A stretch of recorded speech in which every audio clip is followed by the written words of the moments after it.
కర్మ కాకపోతే ఓడిపోయిన తర్వాత జగన్మోహన్ రెడ్డితో పాటు లక్ష్మీ పార్వతి గారికి కూడా బుర్రపోయింది అనుకుంటా. ఈవిడ కూడా సేమ్ ఆయనలాగే మాట్లాడుతుంది. ఈవిడ కూడా మా జగన్మోహన్ రెడ్డి మాట్లాడతాడు కదా, నేను మంచోడిని, అతి నిజాయితీ పరుణ్ణి, నాకు సన్మానం చేయండి, నాకు శాలువా కప్పండి, అవార్డు ఏమైనా ఉంటే అవార్డు ఇచ్చేయండి, ఇంత పెద్ద అవార్డు అని ఆయన మాట్లాడుతున్నాడు కదా, సేమ్ ఆయనలాగే మాట్లాడుతుంది ఈవిడ కూడా. ఈవిడ వల్ల అంట తెలుగుదేశం పార్టీకి మహత్తు పట్టేసిందంట. భారీ మెజారిటీతో 1994 ఎన్నికల్లో భారీ సీట్లతో గెలిచేశారంట. ఈవిడిని అందరూ కూడా అదృష్ట దేవత అనేవారంట. అంటే ఎవరింటికి వచ్చినా, ఎవరి పార్టీ కార్యాలయానికి వచ్చినా ఈవిడ ఉన్నప్పుడు లక్ష్మీ పార్వతి గారు అని పిలిచేవారు కాదంట. అదృష్ట దేవత గారు ఎక్కడున్నారండి? అదృష్ట దేవత. ఒకసారి వినిపిస్తే ఆవిడ మాటలోనే వినండి. భార్య ఉంది కదా భువనేశ్వరి, అలాగే పురంధరేశ్వరి, వీళ్ళకి జలస్సు. అబ్బా, నాకు అంత పేరు వచ్చింది. ఎన్టీఆర్ మా పవర్ వచ్చాక అక్కడ పడ్డ లక్ష్మీ పార్వతి అనే పేరే వినిపిస్తా ఉంది. ఆమె వల్ల ఇంటి పవర్ వచ్చింది. అదృష్ట దేవత అంటే పార్టీ కూడా పోవటం మొదలు పెట్టారు. ఆయన ఫీలింగ్ చూసావా? అదృష్ట దేవత ఆయన ఫీలింగ్ చూసావా? ఆయన ముఖం చూసావా ఎలా అయిపోయిందో?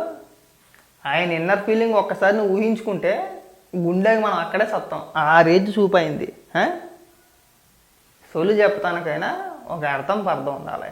ఇది నీ వల్ల తెలుగుదేశం పార్టీ నిలబడిపోయిందా? నీ వల్ల భారీ మెజార్టీ వచ్చేసిందా? నీ ముఖం చూసి ఓట్లు వేసేసారా? ఏంటి నువ్వు ముఖ్యమంత్రి అయిపోదాం అనుకున్నావా? రాబోయే తరానికి నేను ముఖ్యమంత్రి అయ్యేదాన్ని అప్పట్లో. కాకపోతే చంద్రబాబు నాయుడు గారు నన్ను తొక్కేశారు. నన్ను రాజకీయంగా నన్ను ఎదగనవ్వలేదు. ఒకవేళ నేను ఎదిగితే నేను ఎక్కడ తొక్కేస్తానని చెప్పేసి చంద్రబాబు నాయుడు గారు భయపడిపోయారు.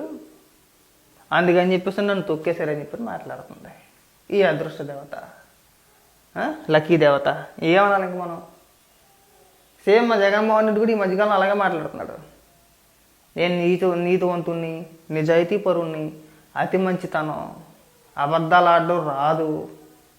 జగన్మోహన్ రెడ్డికి అబద్ధాలు ఆడడం రాదు, నువ్వు అదృష్ట దేవత. ఇంకా మాట్లాడు. సరే, సహజంగానే ఉండొచ్చు కుటుంబంలో, నేను దాన్ని కూడా తప్పు పట్టట్లేదు. కానీ ఒక ఈర్ష ద్వేషాలు ఇంకా సేమ్ రొటీన్ ఇంక ఎప్పుడు ఉండేది.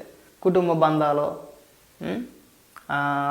కొడుకులు తండ్రి పట్ల ఎలా ఉండాలి, కొడుకు తల్లి పట్ల ఎలా ప్రవర్తించాలి, తల్లి భర్త పట్ల ఎట్లా ఉండాలి, అంటే భార్య భర్తను ఎలా చూసుకోవాలి, తల్లి కొడుకుని ఎలా చూసుకోవాలని చెప్పేసి ఈవిడ చెప్పి ఓపెన్ చేస్తాను. మరి వీరగంధం సుబ్బారావు ఎందుకు వదిలేసామో? అప్పుడు నీకు కట్టుకున్న మొగుడే కదా. నీ కన్న కొడుకు ప్రస్తుతానికి డాక్టరు, పేరు చెప్పలే. మళ్ళీ ఒకవేళ పేరు చెప్పినా కానీ ఆయనకి నా మూసి, ఆయనకి సిగ్గుచేటు.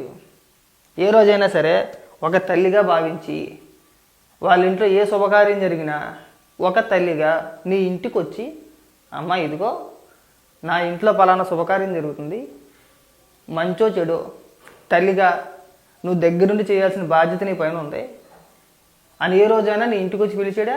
నీ కన్న కొడుకు ఎవ్వరు వద్దు. అదృష్ట దేవత నిన్నే అడుగుతున్నా, నీ కుటుంబ సభ్యులు ఎవరైనా సరే వాళ్ళ ఇంట్లో జరిగే శుభకార్యాలకి, ఏ శుభకార్యానికైనా సరే, ఎప్పుడైనా సరే నీ ఇంటికి వచ్చి గత 10 ఏళ్లలో, పోనీ గత 15 ఏళ్లలో, పోనీ గత 15 ఏళ్ళు కూడా వద్దు, గత సంవత్సరం బట్టి ఏ రోజైనా నీ ఇంటికి వచ్చి పిలిచారా? లేదు కదా. ఎందుకు పిలవాలా? నీ గురించి మాకంటే నీ కుటుంబ సభ్యులకి ఎక్కువ తెలుసు. నువ్వు అదృష్ట దేవతవా, ఇంకొక దేవతవా, దెయ్యానివా, రాక్షసవా అని పక్కన పెట్టేస్తే నీకంటే ఎక్కువగా, అంటే ప్రజల కంటే నీ కుటుంబ సభ్యులకి ఎక్కువ తెలుసు నువ్వు ఎలాంటి వ్యక్తివి, నీ మనస్తత్వం ఎలాంటిది అనేది. నువ్వు ఇక్కడికి వచ్చి పాఠాలు చెప్ప మాకు. నన్ను తొక్కేశారు, లేదంటే తెలుగుదేశం పార్టీకి నేనే అధినాయకురాలని, ఆంధ్ర రాష్ట్రానికి నేను ముఖ్యమంత్రి అయిపోదాం అనుకున్నాను, ఏలేద్దాం అనుకున్నాను. ఆ ప్రయత్నాలు చేసిన వాళ్ళనే పార్టీని చంద్రబాబు నాయుడు గారు తీసుకోవాల్సి వచ్చింది. నువ్వు ఆ ప్రయత్నాలు అప్పుడే మొదలుపెట్టావు. ఆ విషయం అందరికీ తెలిసిందే.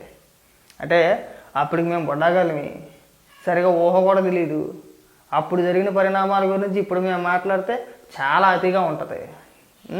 అప్పుడు జరిగిన విషయాలు పెద్దలు, అంటే బాగా సీనియర్ జర్నలిస్టులు ఉంటారు కదా, వాళ్ళు మాట్లాడితే బాగుంటుంది. మేము మాట్లాడితే చాలా చండాలంగా ఉంటుంది. తెలిసి తెలియని మాటలు అన్నీ నేను ఒప్పుకుంటాను, నాకు తెలుసు అది మనం మాట్లాడకూడదు. మనకి ఎప్పటి నుంచే తెలిసి వచ్చిందో అప్పటి నుంచే మనం మాట్లాడాలి. కాబట్టి ఏంటంటే ఇప్పటి జనరేషన్కి తెలియకపోవచ్చు అప్పుడు ఏం జరిగింది అనేది, కానీ కథలు కథలుగా చెప్పుకుంటారు మన హిస్టరీ. చరిత్ర చూసుకుంటే కథలు కథలుగా చెప్తారు. వాళ్ళు వచ్చి అక్కడ కూర్చొని నన్ను వాళ్ళు తొక్కేశారు, నన్ను వీళ్ళు తొక్కేశారు. మనం డబ్బు కోసం జీవిత కథలు రాస్తామని చెప్పేసి మకాం వేసేసి టెస్ట్ వేసేసి నీ మొగుడికి ఎడాకులు కూడా ఇవ్వకుండా పెళ్లి చేసుకోలేదు నువ్వు. ఆ రోజు తెలీదా బంధాల గురించి, విలువల గురించి, ఎవరితో ఎలా ఉండాలి, ఎలా మసులుకోవాలి అనేది ఇవి చెప్తే మనం వినాలి. కాస్త సిగ్గు అనిపించట్లేదు నీకు? ఎప్పుడు కూడా ఇలాంటి పనికిమాల ఉపన్యాసాలు మాకు నవ్వు వస్తుంది, మాకు నవ్వు వస్తుంది. నువ్వు ఇలాంటి మాటలు మాట్లాడుతుంటే మాకు నవ్వు వస్తుంది. ఎందుకు మాట్లాడతావో ఏం మాట్లాడతావో నీకే అర్థం ఉండదు.